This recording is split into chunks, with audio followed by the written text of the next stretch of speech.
Sevgili dostlarım, bu malzemeler şöyle 50 santime batındadır. Kalınlığı 1.2 santimdir. Farklı millerin, markaların kalınlıkları farklı mıdır bilmiyorum. Yalnız benim rastladığım malların ekserisi 50 santime 50 santim şeklinde. Kalınlıkları da 1 santimle yaklaşık 1.2 santim kalındadır. Piyasada daha önce kapıldığım birkaç modelinde 60 santim 2 santim kalınlığı da arkadaşlar polistiren köpük gördüm. Yani bunlardan.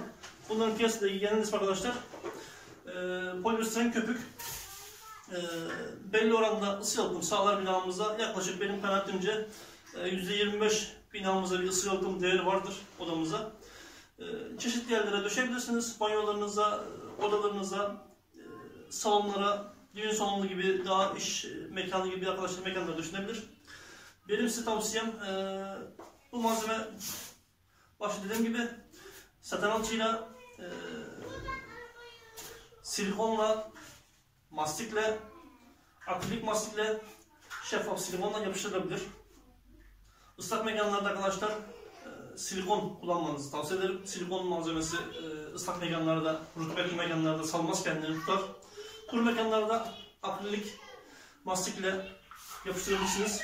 Beyaz akrilik mastiklerle arkadaşlar yapıştırırsanız daha ucuzdur akrilik mastikler. Silikonlar pahalıdır. Ama silikonlar dediğim gibi ıslak mekanlarda salmaz, salma yapmaz. Daha dayanıklı olur. Malzeme tavanda ve duvarda daha uzun zaman durur. Akrilik mastikler arkadaşlar kuru zeminlerde, kuru mekanlarda işe yarar. Ucuzdur. Onları yapıştırabilirsiniz. Dilerseniz derz alçısını veyahut da saten alçıyı arkadaşlar karıp tavana taraklama yöntemiyle çekip veyahut da malzemeden taraklama yöntemiyle çekip yapıştırabilirsiniz. Ama ben bazı yaptığım yerlerde diyorum ileri dönük bu malzemeden vazgeçme düşünceniz varsa taraklama yöntemiyle alçı kullanmanızı ben tavsiye etmem. Çünkü alçıyı duvardan tekrar kazıması zor olabilir. Ama silikonu ve maskeyi, hele ki maskeyi duvardan sökmesi daha kolaydır. Dolayısıyla biraz dursun sonra sökelim düşünceniz varsa akrilik mastikle yapıştırmanızı tavsiye ederim. Şimdi arkadaşlar bununla ilgili bir tavanımızda döşememizi yapalım. Bakalım nasıl olacak. İmkanınız varsa kıyıdaki arkadaşlar karton perdeleri söküp tavandaki lambanın üstündeki göbek dediğimiz straforu söküp de komple tavana yapıştırmanızda fayda var. Sonra derseniz üzerine köpük ve karton perderi dönebilirsiniz. Veyahut da hiç sökmeden direkt makineden arkadaşlar hesaplayarak döşeyebilirsiniz. Ben hiç karton perdeleri ve göbeği sökmeyeceğim. Normal yapıştırma yapacağım. Mastik ile nemlenmiş bazı bölgeler var. Nemlenmiş bölgelerde silikon kullanacağım. O şekilde arkadaşlar döşememi yapacağım. İyi seyirler. Bu mekanda tavanda bazı noktalardan kabarma yapmış, su gelmiş. Onları ben raspa yöntemiyle kazıyacağım. Arkadaşlar o kısımlara silikon kullanarak yapıştırma yapacağım. Bu göbeği sökeceğim. Kıyılardaki karton perdeleri, stoperleri ellemeyeceğim. Kazılması gereken yerleri arkadaşlar kazıyıp bu sıkıntılı bölgelerde silikon kullanacağım. Diğer taraflarda akrilik mastik yöntemiyle yapıştırmaya devam edeceğim. Bakalım nasıl bir sonuç çıkacak, görüntü nasıl olacak. Yaklaşık burası arkadaşlar benim tahminimce 9 veya 10 metrekare bir yer. Evet sevgili dostlar, bu tür işlerde bize bir tane spatula, raspa dediğimiz malzeme lazım olur. Bir tane gönye cetvel lazım olur arkadaşlar köşelerde gönye almak için. Bir tane silikon tabancası, plastik ve demir yapı marketlerden veya da lamburlardan elde edebilirsiniz. Düğmesine basarsınız, açarsınız. Arkadaşlar şeffaf silikon, silikonlarda arkasında görürsünüz. Şeffaf veya da beyaz silikon kullanabilirsiniz. Ben burada beyaz silikon kullanacağım. Bu silikonlar nemli, dediğim gibi nemli zeminlerde salma yapmaz. Banyo gibi, WC gibi, ıslak kahve mekanları olabilir, çay ocakları, kafeteryalar olabilir. Silikon kullanmanızı tavsiye ederim. Bunun aynı zamanda küvet, banyo gibi, evler gibi su kaçıran yerlerde işinize yarar silikonlar. Mastikleri o kısımlarda kullanmayın. Pencerelerinizin, PVC pencerelerinizin etrafında içeri su kaçak bölümler varsa oralarda silikon kullanabilirsiniz. Bunun beyazı, şeffafı var. Silikonun arkadaşlar kötü tarafı boyanmaz. Ona dikkat edin. Boyanma gerektiren yerlerde silikon kullanırsınız. Üzerine boya süremezsiniz. İtalya boyayı. Nemli bölgelerde silikon kullanmanızı tavsiye ederim. Bu da arkadaşlar mastik. Mastiğin çeşitli renkleri var. Normalde piyasada her zaman bulabileceğiniz beyaz mastik. En ucuz yapıştırma malzemesidir. Bunu duvarlarınıza, çatlaklarda bu şekilde yapıştırma işlemlerinizi kullanabilirsiniz. Benim uygulamalarımda yaklaşık bir tane arkadaşlar mastik ortalama 3 metrekare strafor yapıştırıyor. Kullanmanıza bağlı olarak değişir sarfiyatınız. Az koyarsanız daha çok yer yaparsınız. Ben 8-9 noktaya sıkıyorum köpük malzemeleri arkadaşlar. En azından 1, 2, 3, 4, 5, 6, 7, 8, 9 noktaya sıkarsanız sağlıklı uygulama yaparsınız. Ama şöyle köşelere bir ortaya sıkarsanız 5 nokta uygulamayla da zemininiz çok nemli değilse, döküleceğini düşünmüyorsanız yapıştırabilirsiniz. Bekle. Bir keselim. Olur. Bir de arkadaşlar normal mastik, akrilik mastik, şeffaf veya beyaz silikon dışında silikonize mastikler var. Bunlar da ikisinin ortasında kaliteli malzemedir. Bunları da daha çok bu uygulamalarınızda tercih edebilirsiniz. Silikonize mastikler, akrilik mastikle silikon mastiğin karışımından oluşan mastiklerdir. Güzel malzemelerdir. İkisini alma istemiyorsanız bu malzemeyle işinizi yapabilirsiniz. Silikonize mastik yazar. Bunlar da çok pahalı malzemeler değil. Bunları da işlerinizde kullanabilirsiniz. Arkadaşlar bu işler olmazsa olmazımız maket bıçağımız. Keskin bir maket bıçağı arkadaşlar kesinlikle lazım.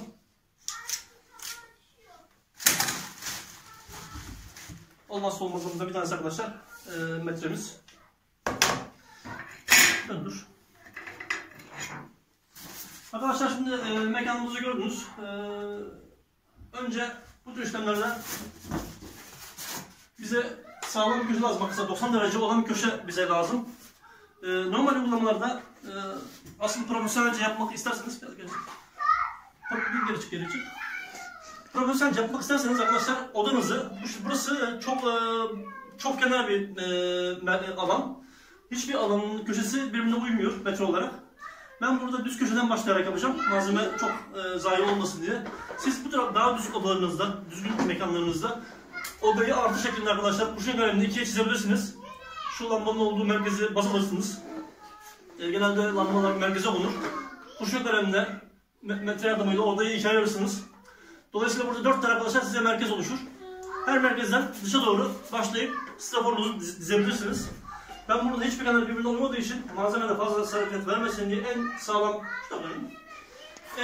sağlam köşenin burası olduğunu düşünüyorum. Buradan bir gönyeye bakacağım. Burada arkadaşlar gönye bozuk. Tam gönye vermiyor. Onun için şöyle şu kısmı baz alıp bu tarafa doğru malzemeyi döşemeye başlayacağım. Çünkü hiçbir kenar uzunluğu birbirine eşit değil. Burada risk alarak daha az sarfiyat olsun diye arkadaşlar uygulama yapacağım. Oldu. Bu tür uygulamalarımızı, tamam kaplamalarımızı, göbekler her zaman bize problem çıkartır. Arkadaşlar bunları kesin. Bunları feda edin arkadaşlar.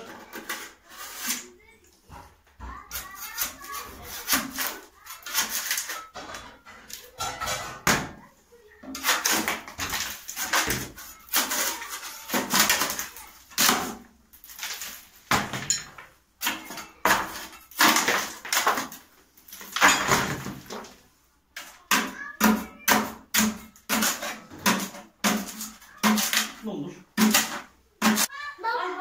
Göbeğimizi temizledik. Burasının düz sağlığı, burası düz olması sağlığı. Tam burası da engelliyor. Bana bak, bana bak. Olur.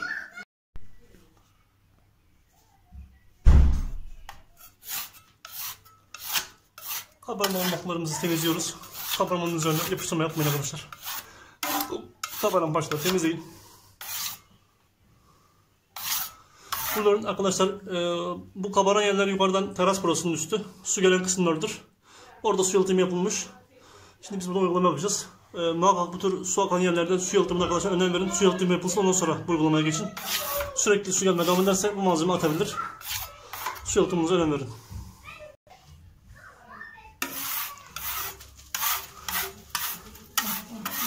Burada kabarma olmuş. Kabarmayı temizleyip uygulamamızı şimdi yapacağız.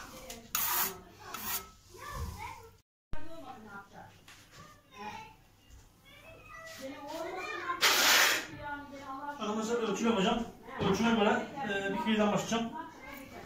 Metremde buranın ölçümünü yapacağım. Çok zor. Bak bir televizyonlar bir şey anlatıyor, nasıl diyorlar, çoluk çocuklar evlenemiyor diyorlar. Artık evlenemiyor. Zaten eklemiş.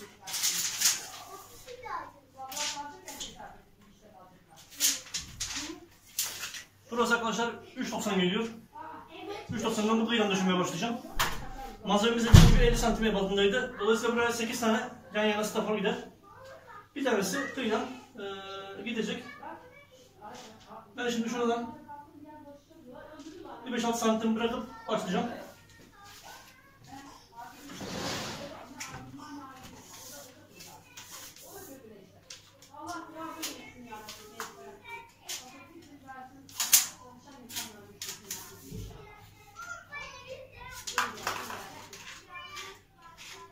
Şöyle arkadaşlar 45 santim oradan pay bıraktım.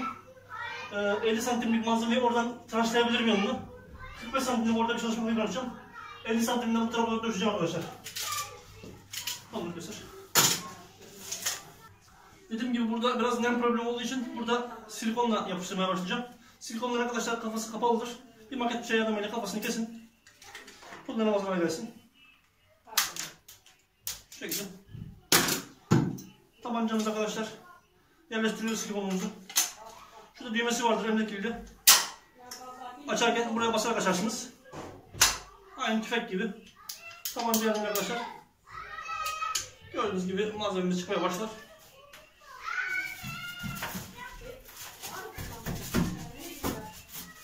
Uygulamalarımızda dediğim gibi 4 kıyıdan başlayarak böyle yapıştıralım.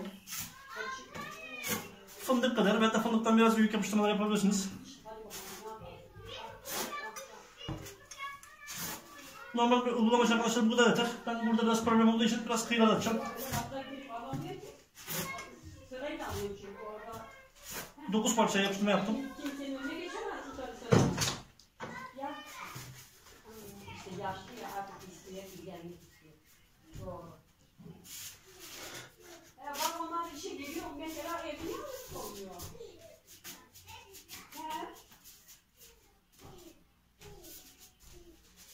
İyice yapıştırıyorum arkadaşlar.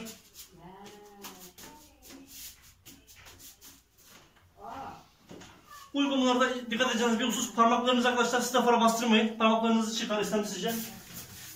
Avucunuzun içine yapın. Parmaklarınızı böyle bastırırsanız parmaklarınız ezikler açar staforda. Hoş bir görüntü çıkmaz. Buna dikkat edin. Birinci malzememizi arkadaşlar koyduk. Tabii ki Bismillah unutmuyoruz. Bismillah olmazsa olmazımız. Bir acele etmeyin arkadaşlar. Yaptığınız işten zevk almaya çalışın. Panik yapmayın. Sakin sakin.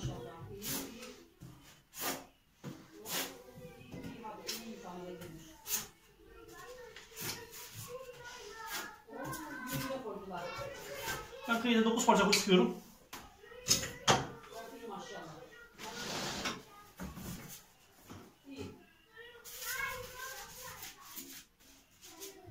Keserin birbirini takip etmesi çok önemli. Ona dikkat edin.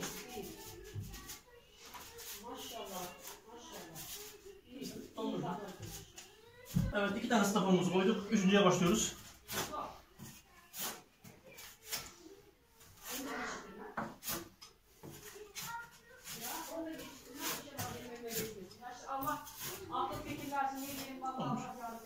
Evet, 3. staforumuzu koyuyoruz. Şu arkadaşlar çizgilerin bütünlüğüne dikkat edin. Bütünlük oluşmalı. Parmaklarımızı bastırmıyoruz. Yavaşça arkadaşlar.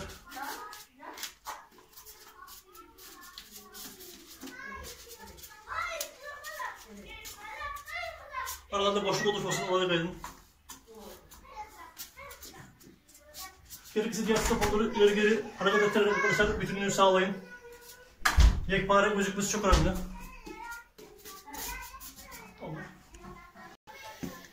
Evet.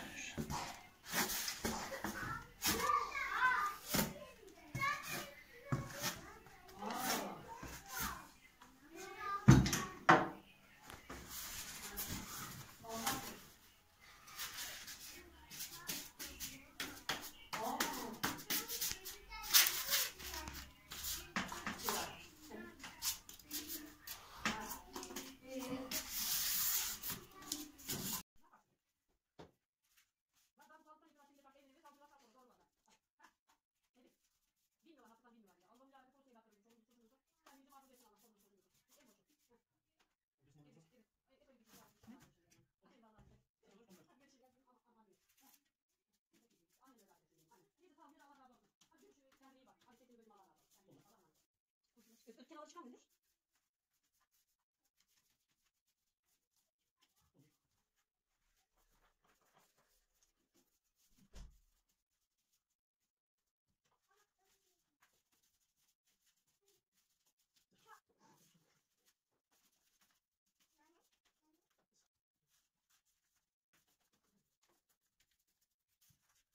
Nasıl yapacağız? Ya.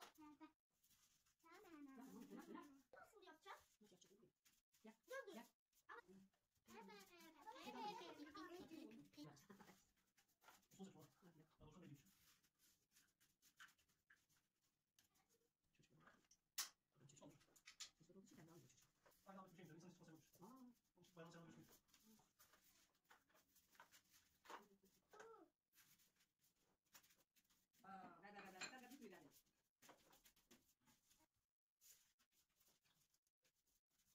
Babaanne, su verebilir misin? Evet. Su. Hadi. Dur git. Tut şuraya. Çekiyorum. Baba çok şeker yapacağım ben. Hangi şeker yap? O benim. Neden? Anne kızı tanıyor mu?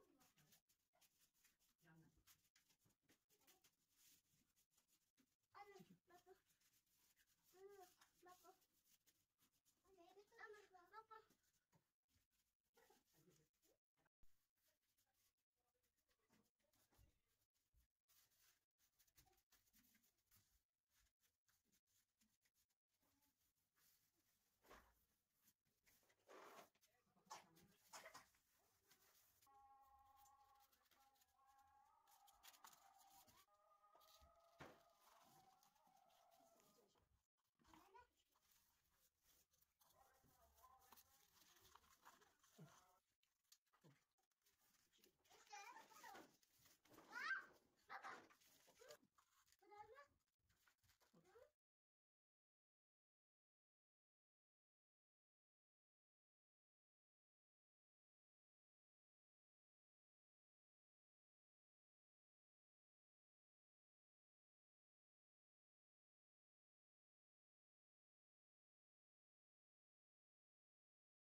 Evet arkadaşlar, farklı bir taban kaplamamızı yaptık. Üzerine farklı Özgür Usta farkını yansıtacağım buraya.